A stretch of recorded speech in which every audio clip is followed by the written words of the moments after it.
Good afternoon, people. Xavier back again with another video, and it looks like I got two rants to do today, and they're both going to be in my playlist of anniversaries.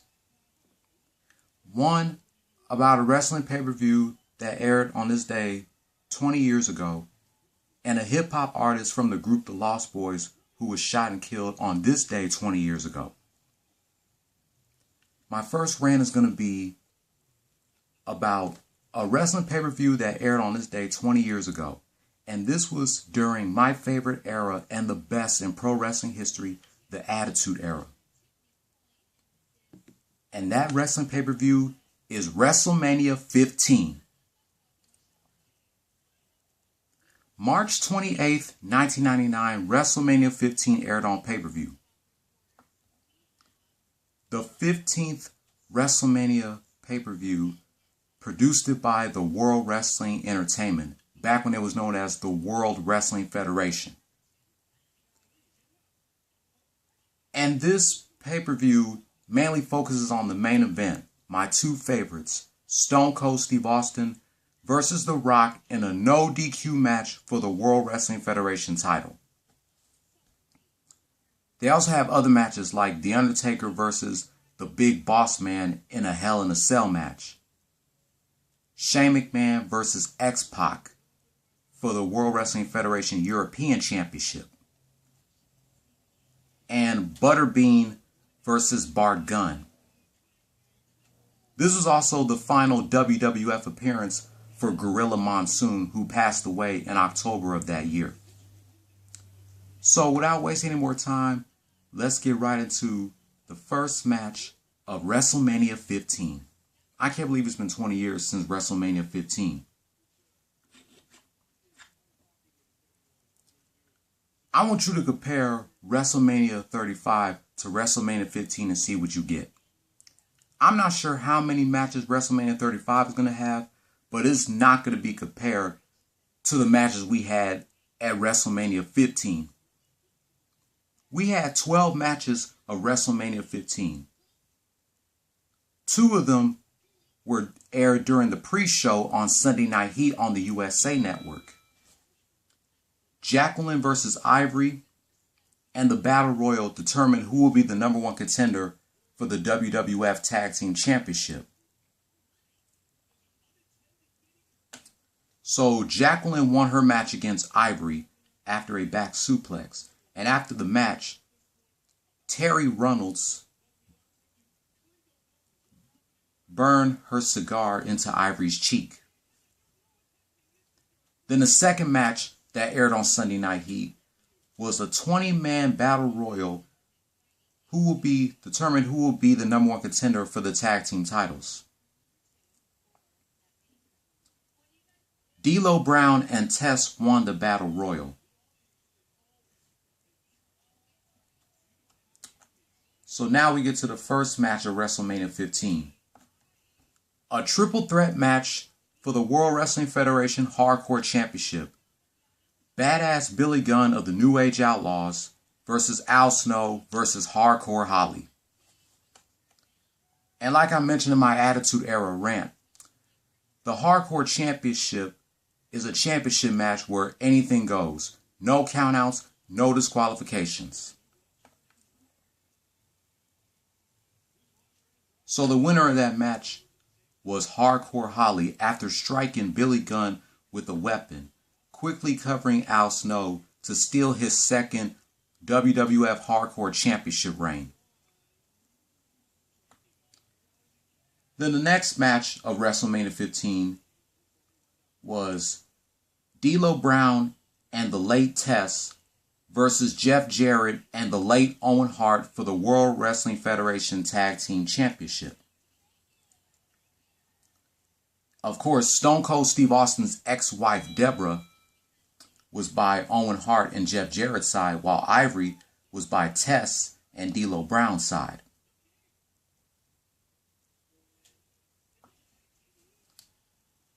The winners of that match were Owen Hart and Jeff Jarrett, retaining their titles. With everyone distracting Owen Hart, while everyone was being distracted, Owen Hart missile dropkick D'Lo Brown, allowing Jeff Jarrett to roll D'Lo Brown up and sit on him, securing a pin count for him and Owen Hart to retain their tag team championships. Of course, Deborah, Ivory, Terry Runnels, and Jacqueline all arrive and they all begin to fight while Tess tries to pull them aside.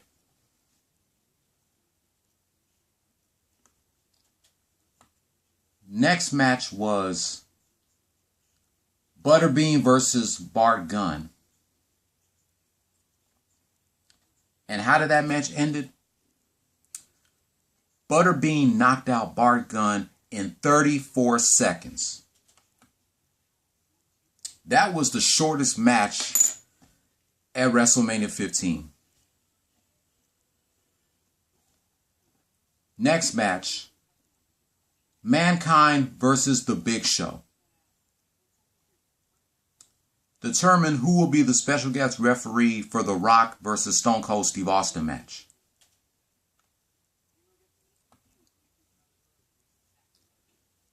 The match ended when Mankind or I'm not sure who got disqualified. I'm guessing it was The Big Show that got disqualified.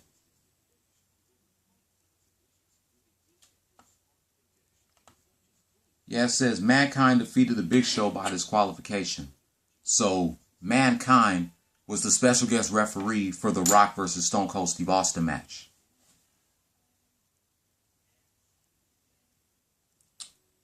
Next match was the four-corner elimination for the World Wrestling Federation Intercontinental Championship. Road Dogg Jesse James versus Goldust versus Ken Shamrock versus Val Venus.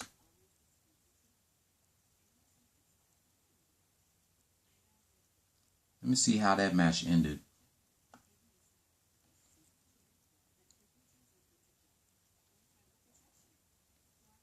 The match ended when Road Dogg charged Goldust and was picked up for a power slam, but managed to roll Goldust, crashing him into the floor and covering him for a successful pin, and Road Dogg retains his Intercontinental Championship.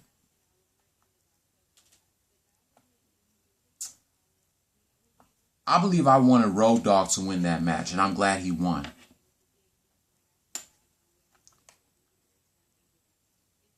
Next match, Kane versus the Big Red Machine Kane versus the Cerebral Assassin, the Chief Operating Officer of the WWE, the King of Kings, the Game, Triple H.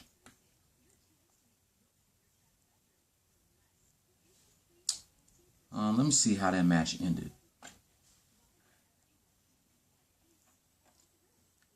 I believe Kane won that match by disqualification. When Kane and Triple H made it back into the ring, Kane chokeslammed Triple H while Chyna entered the ring with a steel chair, telling Kane she wanted to attack Triple H, but as Kane turned, Chyna hit Kane with the steel chair, causing him to corner her, but again was hit with the chair. This time by Triple H, who followed it up with a pedigree onto the chair. And then Chyna and Triple H celebrated the reunion of D-Generation X.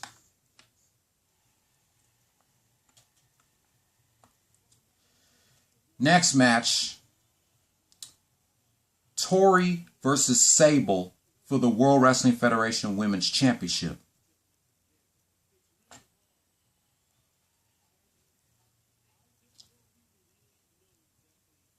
The match ended when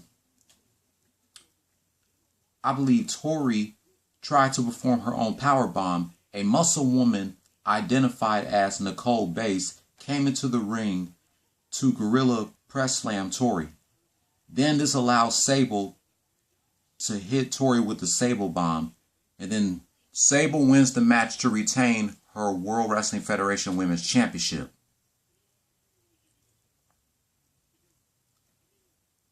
Yeah, we had no idea who was the person that got into this Sable versus Tori match.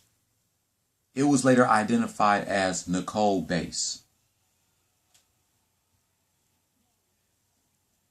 Also, rest in peace to Nicole Bass. Next match. X-Pac versus Shane McMahon for the World Wrestling Federation European Championship.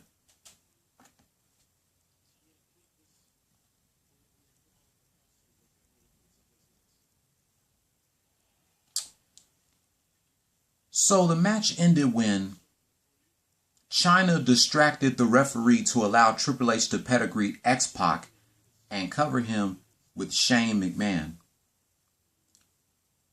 Shane McMahon turning heel and allow X-Pac to retain his title. Or I think X-Pac turned heel. I'm not sure. It's been a while since I've seen WrestleMania 15. The New Age Outlaws ran to the ring and brawled with Triple H and Test until the lights went out and Kane's music began to play. But by the time the lights came up, the corporation were cleared of the ring and had fled. Otherwise, they ran like cowards and didn't fight like men. What y'all running for, corporation? What y'all running for?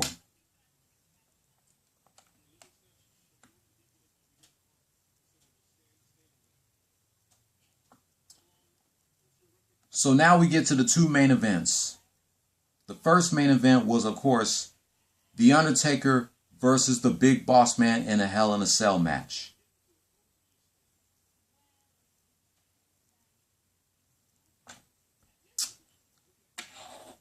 So the match ended when the Broad had... Hold on one second. I believe The Undertaker won against the Big Boss Man. The Broad then assassined back into the rafters as The Undertaker put the noose around Big Boss Man's neck, with Paul Bearer causing the cell to rise and taking a hanging Boss Man with it. After the match, a video package of the Rage Party was shown while the Big Boss Man was taken down and carried off on a stretcher. Man, that was definitely a brutal match between The Undertaker and the Big Boss Man. And now we get to the main event. The match that you all been waiting for me to talk about. The two biggest names of the Attitude Era, which are my two favorite wrestlers of all time. Stone Cold Steve Austin versus The Rock for the World Wrestling Federation Championship in a no disqualification match.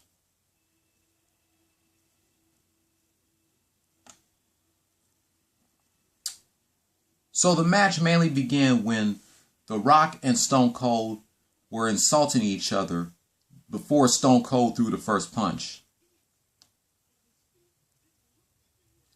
The majority of the early part of the match took place outside the ring, with Stone Cold Steve Austin being choked with a t-shirt, then taking The Rock through the crowd before returning to the secure area and into the crowd. When The Rock threw Stone Cold back into the secure area, he choked him on some cable and took him up the walkway. But Stone Cold Steve Austin fought out of his grasp and threw The Rock into the steel barriers, trying to pile drive him, but being back body dropped so that his knee landed onto light support grinders. The Rock picked Stone Cold Steve Austin and threw him into the WrestleMania 15 sign, but Stone Cold Steve Austin circled round and threw Rock into it instead. Then dragged The Rock back towards the ring, having a suplex reverse on the concrete walkway. The Rock tried to throw Stone Cold Steve Austin back through the crowd at ringside, spitting water in his face, but Stone Cold Steve Austin took control and put him onto the Spanish announce table, performing two elbow drops to break the table, and then spat water into The Rock's face. Stone Cold threw The Rock into the ring, celebrating to the crowd, but when he entered the ring, The Rock sprang up and drove Stone Cold Steve Austin into the floor with the rock bottom, following with an unsuccessful pin cover. The Rock grabbed the chair, but Stone Cold took it from him. The Rock blocked the oncoming chair shot by pulling referee Mike Chioda in front of him, who took the chair shot. Then The Rock caught Stone Cold Steve Austin by surprise with a swinging net breaker, taking the chair and driving it into Stone Cold's back several times. After another pin attempt, referee Tim White, Stone Cold Steve Austin still kicked out, and Rock used a sitting chin hold to subdue him. After holding him for some time, Stone Cold Steve Austin slowly stood up, elbowing The Rock and attempting a running attack, but was taken out with the Samoan drop, which Stone Cold Steve Austin again kicked out of. The Rock took his frustration on referee Tim White, rock bottoming him. Really, Rock? As much as you're one of my favorite wrestlers, why would you rock bottom a referee after Stone Cold kicked out of the Samoan drop? Which gave Stone Cold Steve Austin the time to recover and attack The Rock with a Stone Cold Stunner, with Earl Hebner now as the referee. And The Rock kicked out of the Stone Cold Stunner. Then you won't believe who came out and stuck his nose into Stone Cold Steve Austin's business. The chairman of the World Wrestling Entertainment, Vincent Kennedy McMahon. Really, Vince McMahon, who invited you to come out and stick your nose into Stone Cold Steve Austin's business? I know this was a DQ match, but really?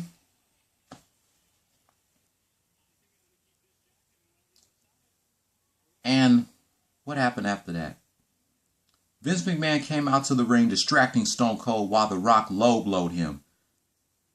And both The Rock and Vince McMahon attacked Stone Cold into the corner, stumping a mud hole on him and walking drive, and punching Earl Hebner when he tried to stop both of them. As The Rock and Vince McMahon were double-teaming Stone Cold, you won't believe who came out from the hospital after his match against The Big Show. Mankind, who was the special guest referee, and he had his referee shirt on because you know he won his match against The Big Show by disqualification, and he had an opportunity to become the special guest referee for the Stone Cold versus The Rock match. Mankind threw Vince McMahon straight out of the ring, and Stone Cold Steve Austin tried a roll-up pin. He followed with a Lopez press, but The Rock soon took the advantage with another rock bottom. Then The Rock tried to hit Stone Cold with the people's elbow, but The Rock moved out of the way. Then he tried to do the rock bottom for the second time, and The Rock caught Stone Cold's foot, spun him around, and tried to do the rock bottom, but Stone Cold countered with the Stone Cold Stunner. And then 1, 2, 3. Stone Cold Steve Austin wins the match and becomes the new World Wrestling Federation champion. And for those of you that are asking me, who do I wanted to win this match? It didn't matter to me who do I wanted to win, because like I told y'all before, these two are my favorite wrestlers of all time. Not just from the Attitude Era, but for all WWE, The Rock and Stone Cold Steve Austin. They were the two biggest names of the Attitude Era. Otherwise, I was going for Stone Cold, because I wasn't a fan of The Rock yet until a month later when he became a babyface. He was still a heel at the time. But that was actually one great match. And then The Rock and Stone Cold had another no disqualification match for the World Wrestling Federation title at WrestleMania 17 here in Houston, Texas at the old Astrodome. And you won't believe how many stars did each match get. Of course, Stone Cold Steve Austin and The Rock's match gets 8 out of 10 stars. The Hell in a Cell match with the Big Boss Man, The Undertaker, gets 5 out of 10. The X-Pac versus Shane McMahon match gets 7 out of 10. The Sable and Tori match gets 1 out of 10 stars. The Four Corner Elimination match for the Intercontinental Championship gets 5 out of 10. And the special guest referee match between The Big Show and Mankind gets 4 out of 10. So, of course, the Rock and Stone Cold match has more stars than any other matches. And the match that had the lowest stars was the Sable versus Tori match. Looking back on this WrestleMania 20 years later, this was actually a great WrestleMania. You can't deny that this has to be one of the best WrestleManias of the Attitude Era. I definitely can't wait to do a rant next year celebrating 20 years of WrestleMania 2000. This was back when pay-per-views like this was rated TV-14. And I missed those days when pay-per-views like this was rated TV-14. In the meantime, this is going to wrap up my first rant celebrating 20 years of WrestleMania 15. Let me know in the comments down below what were your favorite matches of this pay-per-view. And what are your thoughts looking back on this pay-per-view 20 years later? Thumbs up if you liked this video. Thumbs down if you didn't. Hit subscribe if you like the content. Click on the notification bell for the next video. And I will catch you in a minute for my next rant about a member of the hip-hop group The Lost Boys who was shot and killed on this day 20 years ago. Don't follow your dreams. Chase them. Peace. Happy 20th anniversary to WrestleMania 15. If you smell what The Rock is cooking. And that's the bottom line, 'cause Stone Cold said so.